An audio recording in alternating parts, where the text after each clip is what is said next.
하나님의 해결책을 신뢰하며 그분께 기도로 나아가고 계신가요? 오늘의 말씀은 민수기 11장 1절에서 35절입니다.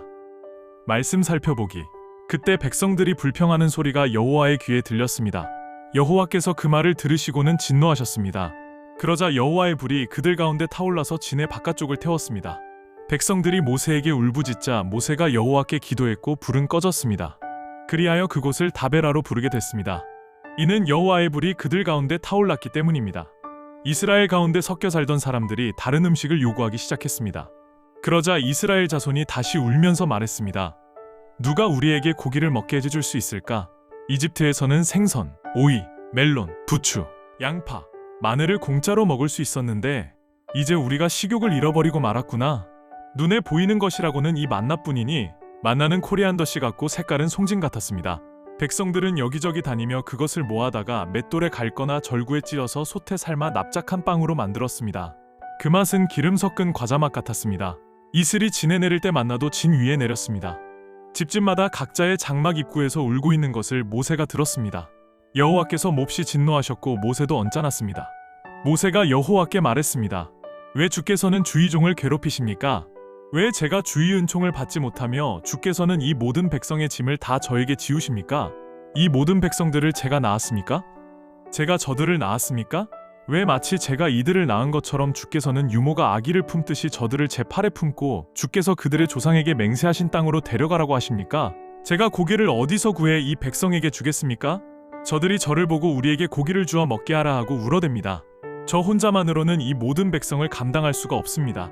그들이 제게는 벅찹니다.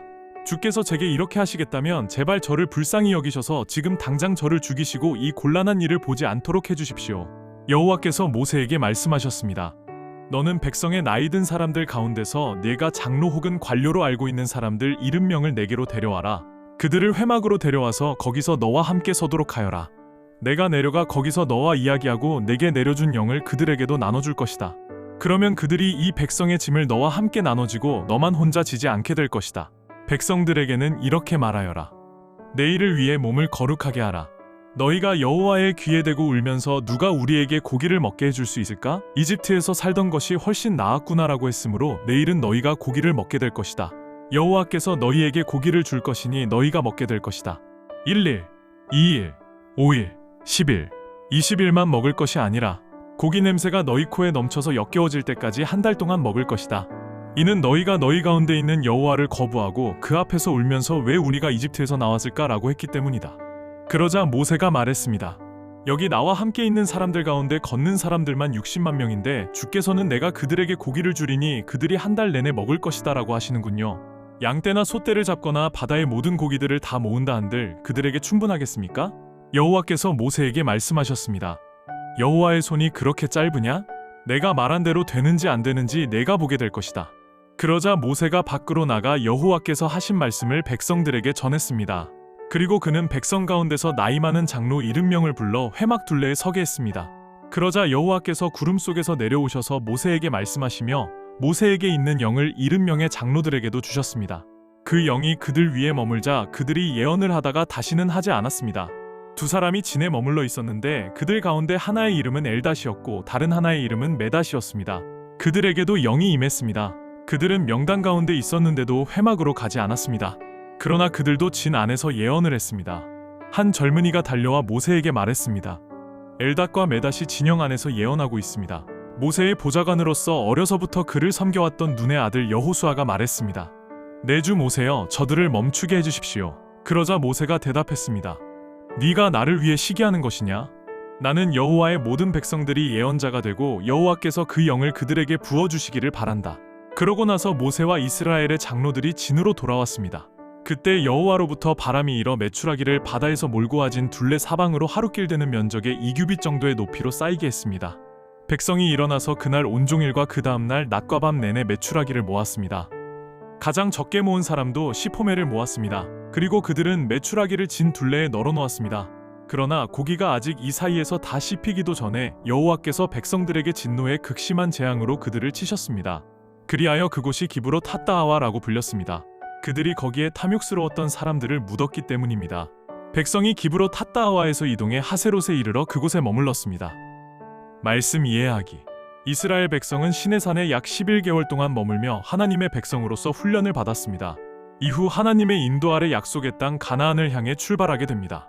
그러나 시내산에서의 이 훈련이 무색하게도 백성은 하나님의 인도와 공급을 온전히 따르지 못했습니다. 먼저 그들은 광야에서 불평하다가 여호와의 불로 징계를 받았습니다. 이어서 만나에 지쳐 고기를 요구하며 애굽을 그리워했고, 이는 하나님과 모세를 괴롭게 했습니다. 모세는 감당하기 어려운 짐을 하나님께 호소했고, 하나님은 70명의 장로에게 영을 나누어 그를 돕게 하셨습니다. 또한 하나님은 백성에게 메추라기를 보내셨지만 그들이 탐욕스럽게 먹다가 큰 재앙을 당해 많은 사람이 죽었습니다. 이스라엘은 광야에서 불평하고 만나에 지쳐 고기를 탐하며 하나님께 반항하다가 징계를 받는 연약한 모습을 드러냅니다. 오늘 말씀은 그런 백성들을 인도하시는 하나님의 성품을 보여줍니다. 하나님은 자기 백성의 모든 말을 들으시는 분이십니다. 좋은 말이든 나쁜 말이든 모두 들으시며, 백성의 불평은 단순한 감정 표현이 아니라 하나님 앞에서 악한 말로 여겨져 심판을 초래했습니다. 그러나 그와는 다른 태도를 보인 사람이 있었으니 바로 모세입니다. 백성들이 문제 앞에서 서로 불평을 늘어놓을 때 모세는 사람에게 말하지 않고 하나님께 직접 호소했습니다. 사람들끼리 나눈 불평은 징계를 불렀지만 모세가 하나님께 드린 기도는 문제 해결의 시작이 되었습니다. 이 말씀은 우리가 어려움 속에서 누구에게 나아가 말할지를 보여줍니다. 하나님은 그의 백성의 필요를 채우시는 분이지만 탐욕에 대해서는 분명히 경고하십니다. 이스라엘 백성이 만나에 지쳐 고기를 요구하자 하나님은 메추라기를 보내어 그들의 요구를 들어주셨습니다. 그러나 그들은 감사함으로 받기보다 욕심으로 가득 차 탐욕스럽게 먹었고, 결국 그 탐욕은 큰 재앙으로 이어져 많은 사람이 죽는 비극을 맞이했습니다. 하나님은 필요를 채우시되 욕심의 죄는 심판하시는 분이십니다. 마지막으로 하나님은 문제 앞에서 사람을 외면하지 않으시는 분이십니다. 모세가 백성의 불평과 무거운 짐을 감당하기 어려워 하나님께 호소하자 하나님은 그에게 있는 영을 70명의 장로들에게도 나누어 주셨습니다. 이는 하나님께서 공동체 안에서 지도자를 세우시고 함께 짐을 나누게 하시는 지혜로운 방법이었습니다. 하나님은 혼자의 부담을 덜어주시며 성령을 통해 협력과 동역의 길을 여시는 분이십니다. 고난 속에서도 하나님의 해결책은 사람을 세우는 데 있습니다. 광야를 지나던 이스라엘 백성처럼 오늘을 살아가는 모든 그리스도인도 삶의 여정 가운데 다양한 문제와 어려움을 마주하게 됩니다. 그럴 때 가장 쉽게 반응하는 방식은 불평입니다. 상황이 힘들고 이해되지 않을 때 우리는 종종 하나님보다 문제를 더 크게 바라보게 됩니다. 그러나 성경은 우리에게 모세의 모습을 통해 중요한 교훈을 줍니다. 모세는 불평 대신 하나님께 나아가 자신의 감정을 솔직하게 토로했고, 하나님은 그 기도를 들으시고 해결책을 주셨습니다. 하나님은 언제나 우리의 필요를 아시며 문제를 해결할 능력과 그분만의 지혜로운 방법을 가지고 계십니다. 그러므로 문제 앞에서 낙심하거나 원망하기보다 하나님이 어떤 분이신지를 기억하며 믿음으로 그분께 나아가는 것이 참된 신앙의 길입니다. 말씀 따라 살아가기. 지금 내가 겪고 있는 문제는 무엇인가요?